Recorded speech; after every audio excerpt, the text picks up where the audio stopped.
咁多位同學，我哋今日又翻到嚟講《桃花源記》嘅第3段啦。承接第2段，上一條片我哋講到漁人進入山窿之後，眼前豁然開朗，咁啊見到一個美麗安定和平嘅地方，就係桃花源啦。咁喺桃花源呢個咁美麗嘅地方咧，有幾個特點嘅。第一，土地平坦闊大；第二，房屋整齊；第三，有肥沃嘅土地、美麗嘅池塘；第四，田間嘅小路四通八達，咁就顯示有好多嘅農田啦，豐衣足食。雞鳴狗吠嘅聲音咧都會聽到，亦都見到有老人同埋小孩咧都非常之歡樂喺度生活。咁呢個就係桃花源。今日我哋會學第3段，就係寫桃花源嘅村民見到漁人之後有咩反應咧？咁見漁人乃大驚，問所從來，具答之。我喺上一條片都講到，文言文我哋有個文法，有個 grammar 嘅，叫做主語省略。喺句子入邊咧，行動嘅主體、行動嘅主角成日唔寫嘅。例如呢一度，邊個見到個漁人啊？咁啊，梗係唔係漁人自己見到自己，咁啊，梗係村民見到漁人啦。喺桃花源入邊嘅村民，桃花源入邊嘅村人見到漁人咧，就大驚，咁就非常之驚訝啦，大吃一驚。問所從來，俱答之。邊個問啊？邊個答啊？咁啊嘅大驚嗰個人答啦，咁就係村民問漁人你喺邊度嚟㗎？從哪裡來㗎？咁樣俱答之，咁漁人咧就好詳細咁樣答佢啦。嗱，我咧就係晉朝人嚟㗎，咁就喺武陵嚟嘅咁樣。嗱，呢一個句啊，玩具個句咁啊，如果用現代就玩具啊工具嗰個句啦。咁喺古代其實佢係區大家都知點解，即係全部啦、全都啦，咁引申出嚟咧就係好詳細。呢啲村民問嘅所有問題，漁人都好詳細咁樣回答。咁呢兩句其實個重點就係講緊桃花源嘅村民發現咗漁人啊，咁啊村民見到漁人大驚，其實就係咦，原來我從來都冇見過你喎，點解你會有個咁嘅人，有個漁人喺度？但係顯桃花源係一個長時間與世隔絕，唔知道原來呢個世界仲有外人嘅。大家幻想一下，如果有一日我哋見到外星人，其實我哋都大吃一驚。點解我哋見到外星人會大吃一驚啊？因為突顯原來我哋長期都以為全世界只係得地球人嘅啫，估唔到原來宇宙仲有太空人嘅，咁啊，仲有呢個外星人嘅，咁就顯示佢與世隔絕啦。便要還家，咦，要啊，其實係邀請啊 ，OK， 嗰個發音咧係便要還家咁啊。咁邊一個邀邊個啊？咁就係村民去邀請漁人翻屋企啦，還書，即係本書咧由你手上還翻去圖書館就叫還書啦，即係翻去啦。咁啊，切酒殺雞作食咁樣，咁啊邀請咗漁人翻屋企就切酒殺雞作食啦。咁啊準備酒殺一隻雞，咁啊或者殺好多隻啦，咁就係煮飯用嚟咧招呼漁人嘅。咁啊呢度其實咧我哋見到顯示出顯示出桃花源嘅村民嘅特點咧，就係熱情好客啊。三唔識七嘅人喺街撞到就會邀請佢哋翻屋企，唔單止邀請佢翻屋企，仲要係有酒有雞煮飯俾埋人食添。咁啊熱情好客啦，亦都係好純樸啊，唔會驚咧係有詐騙咁樣。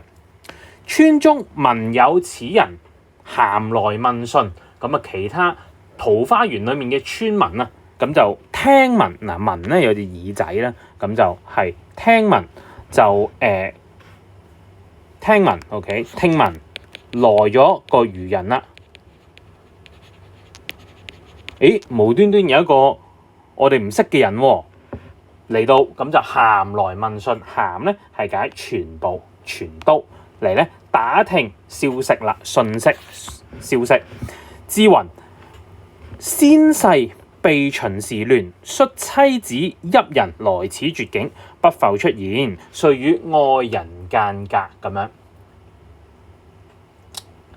咁啊，云又都有冒號，冒號後面即係講咩？冒號即係對話咯。咁就自己喺度講啦，邊個自己講啊？村民自己喺度講啦，就同漁人解釋翻點解會有桃花源呢個地方啦。我哋嘅祖先啊、先世啊，我哋嘅祖先為咗逃避秦代嘅禍亂，大家都知道，我哋喺春秋戰國時期、戰國晚期啊，咁啊秦王統一咗六國，咁啊建立咗秦朝啦。當時非常之多嘅打仗，咁後來亦都有秦國被滅亡，咁啊楚漢相爭啦。其實喺秦代同埋秦代嘅前後咧，都有好多嘅戰亂嘅。咁喺戰亂期間，我哋當然就係會想走難啊，當然會想去一啲冇乜戰亂嘅地方啦。於是呢一啲嘅桃花源嘅村民啊，就去率領佢哋嘅妻子啊、兒女啊同埋同鄉等等嘅人咧，嚟到呢個絕境。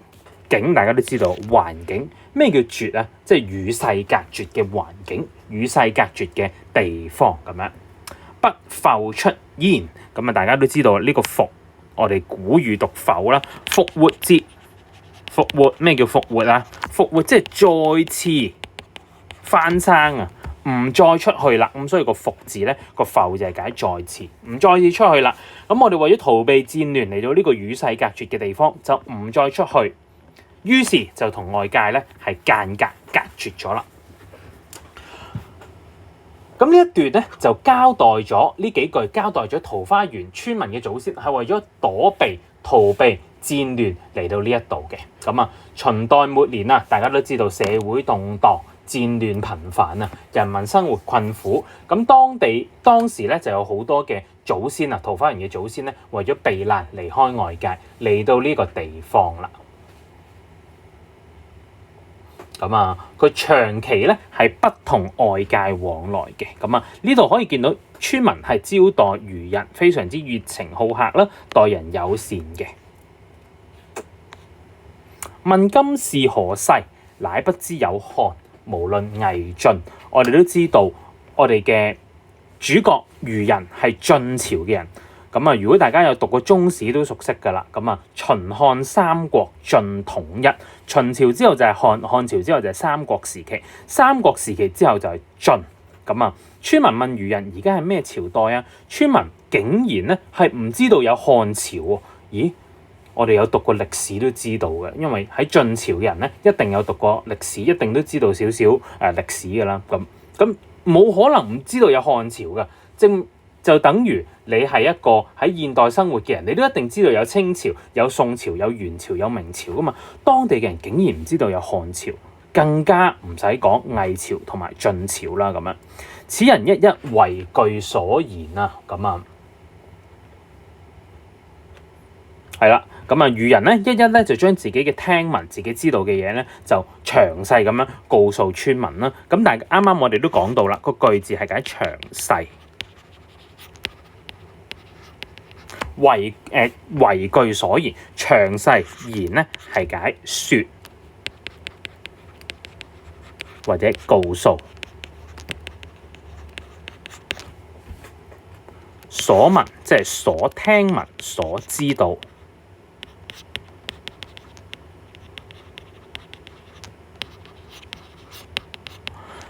漁人就將自己所知道嘅事情都詳細去講解俾村民聽，村民聽到之後都嘆惋或者嘆惋啦，都感慨嘆息啦。唉，原來出邊打仗打得咁犀利㗎，我哋真係唔知啦。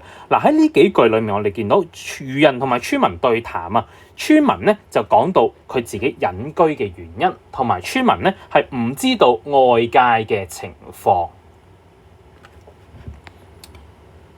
咁大家都可以諗下啦，點解漁人同埋村民講到朝代嘅更迭更替都會感到嘆息咧？咁啊，點解會有朝代嘅變化？點解會由秦朝變到漢朝，漢朝變三國，三國變晉咧？一定唔會係和平咁樣去移交個政權嘅啦，一定我送個國家俾你，肯定唔會。點解會有朝代嘅更迭啊？一定係會打仗，代表戰爭咧頻仍，社會動盪不安啦。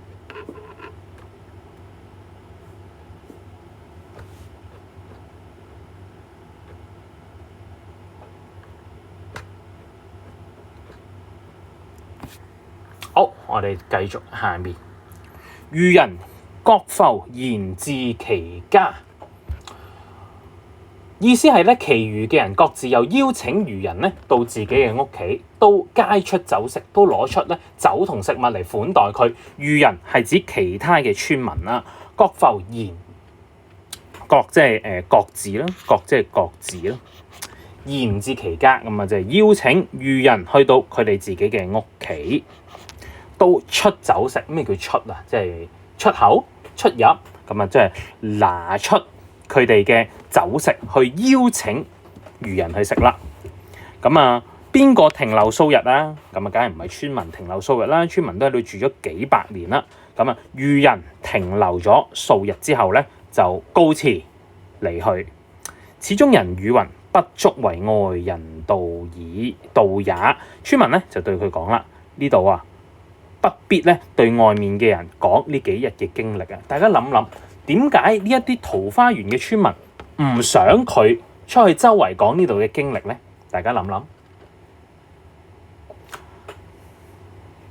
首先，我哋呢一度見到所有嘅村民，大部分嘅村民都邀請漁人返屋企飲酒食飯，住埋喺佢屋企添。其實可以見到呢啲村民係好熱情好客嘅人。大家諗下，熱情嘅人多數係咩人？多數都係比較天真純樸嘅人。如果你係一個有戒心嘅人，你係一個有機心嘅人，你就會驚俾人呃啦，驚俾人攞你着數，你就唔會咁熱情咁樣邀請人哋返你屋企啦。咁所以咧，其實佢哋都會覺得啊，我哋咧都真係天真純樸呢個地方。如果你周圍同人講，哇，原來桃花源裏面有一笪咁豐衣足食、咁啊人生活咧咁好嘅地方，咦？咁會唔會有好多人想入嚟嘅？呢啲人入咗嚟之後，會唔會破壞咗呢度嘅寧靜嘅環境啊？哇！呢度與世隔絕，我哋生活得咁好。如果出面無端走100幾廿人入嚟，咁我哋會唔會出問題㗎？咁樣，咁我哋見到咧，漁人咧就住喺桃花源度幾日啦。咁啊，村民輪流招待漁人，村民咧希望漁人咧保守秘密嘅。點解村民咧就希望佢保守秘密咧？因為佢哋唔希望外面嘅人騷擾到佢哋寧靜嘅生活。佢哋喺呢一度豐衣足食，如果有咁多人入嚟，就可能會打亂咗佢哋本身寧靜嘅生活啦。村民無端端見到一個唔識嘅人，但係都願意將自己知道嘅嘢講晒俾佢聽，將自己嘅身世啊、隱居嘅原因啊、將自己嘅秘密講晒俾漁人聽，可見佢哋咧對人坦誠，對人非常之信任嘅。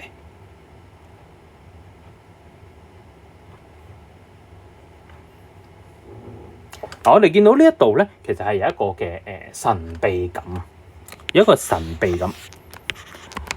為桃花源咧營造咗一種神秘感。